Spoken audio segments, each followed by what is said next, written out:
Good morning students of class 7th। आज हम हिंदी व्याकरण का अभ्यास कार्य करेंगे। किस लेसन का? समास का। ठीक है, पिछली क्लास में हमने समास का सब परिभाषाएं, उसके भेद, उनके उदाहरण सब पढ़ा था। ठीक है, आज हम इसका अभ्यास कार्य करते हैं। देखते हैं, निम्नलिखित प्रश्नों के उत्तर दीजिए।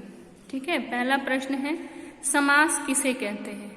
ठीक है बच्चों, एक बात का ध्यान रखिएगा कि आपके जितने भी चैप्टर्स हैं, ठीक है, उनकी परिभाषाएं जरूर याद कर लीजिएगा। और एक बार नहीं, मैंने कई बार बताया है आपको कि आप लेसन को पूरा पढ़ेंगे। ये नहीं कि सिर्फ आप एक्सरसाइज अभ्यास कार्य पढ़ रहे हैं, उससे काम नहीं चलेगा। आप पूरा लाइन टू लाइन अच्छे से एक एक परिभाषा को ध्यान से, उसके सारे एग्जाम्पल जितने उदाहरण दिए उनको एकदम ध्यान से अच्छे से पढ़ेंगे। ठीक है, कि किसमें कौन सा समास है, ठीक है, उसका विग्रह क्या होगा, ये सब एकदम ध्यान देके पढ़ेंगे। ठीक है, तो पहला प्रश्न देखते हैं, समास किसे कहते हैं। जैसा कि मैंने आपको बताया था, याद होगा आपको, दो या दो से अधिक पदों के मेल से नया पद बनाने की प्रक्रिया को, ठीक है, नया पद बनाने की प्रक्रिया को हम क्या कहते हैं? समास कहते हैं। ठीक है, मैंने आपको बताया है कि ये कॉमन सेंस है कि अगर परिभाषा पूछा जा रहा है तो उदाहरण आप अपने आप लिखेंगे, उसमें दिया नहीं रहेगा। जरूरी नहीं है कि दिया जाए कि समास किसे कहते हैं, उदाहरण सहित समझाइए। उदाहरण सहित लिखा है तब तो ठीक है, नहीं लिखा है फिर भी आपको लिखना है। तो उदाहरण दे देंगे आप अपने हिसाब से, अपने अनुसार बदल कर जो इच्छा हो दे। हम आपको एक दो उदाहरण दे देते हैं, जैसे यथाशक्ति, शक्ति के अनुसार। ठीक है, विद्यालय, विद्या के लिए आलय। ठीक है, ये क्या हो गया? समास का उदाहरण। समास के कितने भेद हैं? यहाँ पर पूछा है समास के कितने भेद हैं। समास के कितने भेद होते हैं? 6 भेद होते हैं। ठीक है, कौन कौन से होते हैं? अव्ययी भाव समास, तत्पुरुष समास, द्वंद्व समास, बहुब्रीहि समास, कर्मधारय समास और द्विगु समास। ठीक है, 6 समास होते हैं। अगला प्रश्न पूछा है द्वंद्व समास और बहुब्रीहि समास के दो दो उदाहरण दीजिए। ठीक है, वैसे तो मैं आपको उदाहरण दे रही हूं, लेकिन आप अपने अनुसार बदल कर कोई और उदाहरण लिखेंगे। ठीक है, पहले देखते हैं द्वंद्व समास का उदाहरण। द्वंद्व समास के उदाहरण के लिए आपको याद होगा, मैंने बताया था कि उसमें क्या आता है, उसमें योजक चिन्ह आता है। ऐसे इसको कहते हैं योजक चिन्ह। देख रहे हैं, अमीर गरीब। ठीक है, अमीर गरीब किसका उदाहरण हो गया? द्वंद्व समास का। ठीक है, और क्या हो गया? सुख दुख, बीच में आएगा योजक चिन्ह।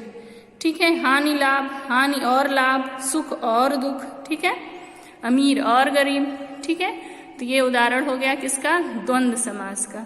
बहुब्रीहि समास का आपको याद होगा, मैंने बताया था कि इसमें हमेशा तीसरा पद प्रधान होता है। ठीक है, उदाहरण देखिए, लंबोदर, लंबा है उदर जिसका, किसका? गणेश जी का।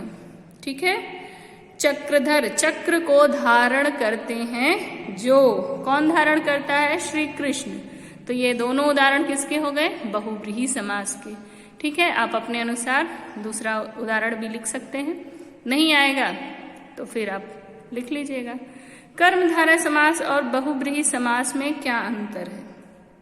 ठीक है, देखिए क्या अंतर है। कर्मधारय समास में एक पद विशेषण या उपमान होता है। ठीक है, और दूसरा पद क्या होता है? विशेष्य या उपमेय होता है। ठीक है, और बहुब्रीहि समास में क्या होता है? समस्त पद में ही संज्ञा के विशेषण का कार्य करता है। बहुब्रीहि समास में समस्त पद ही क्या करता है? किसी संज्ञा के विशेषण का कार्य करता है। कौन करता है? बहुब्रीहि समास में समस्त पद। ठीक है, बहुब्रीहि समास में अन्य पद प्रधान होता है। अभी शुरुआत में ही मैंने बताया ये उदाहरण देते हुए, किसमें अन्य पद प्रधान होता है। ठीक है, कर्मधारय का उदाहरण देख लीजिए, मृग नयन, मृग के समान नयन। इसमें मृग क्या है? विशेषण है, और नयन क्या हो गया? विशेष्य हो गया। विशेषण विशेष्य आएगा, आपको बताया गया। बहुब्रीहि समास का उदाहरण अभी मैंने बताया आपको, फिर वही उदाहरण बताती हूँ आपको। चक्रधर, चक्र को धारण करते हैं जो श्री कृष्ण। ठीक है, अगला है आपके पाठ में एकदम लास्ट में आया था, आपने देखा होगा। न्य तत्पुरुष से आप क्या समझते हैं? ठीक है, न्य तत्पुरुष देखिए, न्य तत्पुरुष कैसे कहते हैं? न्य तत्पुरुष का प्रथम मतलब पहला वाला पूर्व पद क्या होता है? नकारात्मक होता है, निगेटिव होता है। ठीक है, निषेध सूचक होता है। जैसे उदाहरण देखिए, अनदेखा न देखा। ठीक है, अयोग्य न योग्य। ठीक है, तो आपको प्रश्न संख्या 1 आपका यहाँ समाप्त होता है। दूसरा देखते हैं, नीचे लिखे समस्त पदों का विग्रह करके समास का नाम भी लिखिए। ठीक है, फिर से देखिए, नीचे लिखे समस्त पदों का विग्रह करके, ठीक है, समास का नाम लिखिए। पहला क्या है हमारा? देश निकाला, तो इसका क्या हो जाएगा? विग्रह। विग्रह होगा देश से निकाला। ठीक है, अलगाव हो रहा है यहाँ पर। अपादान तत्पुरुष समास। ठीक है, अगला है जेब कतरा। ठीक है, जेब कतरा याद आया आपका? एक जेब कतरा वो है, समास है। देखते हैं जेब कतरा में क्या समास है। जेब कतरा, जेब को कतरने वाला। जेब को कतरने वाला, जेब कतरा। कौन सा समास है जेब कतरा में? कर्म तत्पुरुष समास है। ठीक है, कौन सा है? कर्म तत्पुरुष समास। अगला है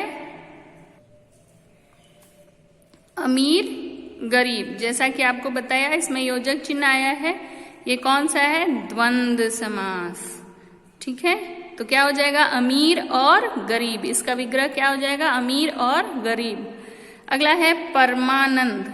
ठीक है, परम है जो आनंद। ठीक है, इसका क्या होगा? कर्मधारय समास होगा। कौन सा होगा? कर्मधारय समास। अगला है नीलकमल। ठीक है, इसका विग्रह होगा नीला कमल। नीला कमल। ठीक है, और समास कौन सा होगा? कर्मधारय ही होगा। ठीक है, प्रश्न संख्या 1, 2 हो गया। तीसरा देखते हैं हम लोग। अगला है समास बनाइए। प्रश्न संख्या 3 है, समास बनाइए। ठीक है, विग्रह दिया हुआ है, आपको क्या करना है? समास बनाना है और समास का नाम लिखना है। गंगा का जल। गंगा का जल क्या हो जाएगा? समास करेंगे तो इसका गंगा जल। ठीक है, कौन सा होगा? संबंध तत्पुरुष। ठीक है, खाने के लिए अन्न। खाने के लिए अन्न क्या हो गया? खाद्यान्न। ये क्या हो जाएगा? संप्रदान तत्पुरुष। खाने के लिए अन्न क्या हो गया? खाद्यान्न। संप्रदान तत्पुरुष। देश के लिए भक्ति। देश के लिए भक्ति क्या हो गया? देशभक्ति। संप्रदान तत्पुरुष। ठीक है, हाथ के लिए कड़ी क्या हो जाएगा? हाथ के लिए कड़ी, हथकड़ी। संप्रदान तत्पुरुष। इसी से आपको पता चल जा रहा होगा के लिए। ठीक है, पाप से मुक्त। पाप से मुक्त, अलगाव हो रहा है। ठीक है, से पाप मुक्त हो जाएगा इसका। और समास कौन सा है? अपादान तत्पुरुष समास। अपादान, क्योंकि अपादान में क्या होता है? से अलगाव हो रहा है, पाप से वह मुक्त हो रहा है। ठीक है, अगला देखते हैं। समास का नाम लिखिए। लवकुश, त्रिकोण, चक्रधर, अधमरा, राजदरबार, महादेव। लवकुश जैसा कि आपको बताया गया है कि बीच में क्या है? बहुत अच्छे, योजक चिन्ह। योजक चिन्ह रहेगा तो कौन सा समास? द्वंद्व समास। त्रिकोण संख्या आ रही है, कौन सा समास? द्विगु समास। चक्रधर कई बार उदाहरण में आ चुका है, बहुव्रीहि समास। अधमरा, अध अव्यय आया, अव्ययी भाव समास। राज दरबार कौन सा हुआ? संबंध तत्पुरुष। और महादेव, महादेव में क्या होगा? कर्मधारय समास। ठीक है, तो आज हमने प्रश्न संख्या 1, 2, 3, 4 किया है, जिसमें 1 आप कॉपी में लिखेंगे और 2, 3, 4 आप अपने किताब में फिल करके कॉपी और किताब दोनों की फोटो क्लिक करके अपने विषय अध्यापक को भेजेंगे। आज की कक्षा हम यहीं पर समाप्त करते हैं। धन्यवाद।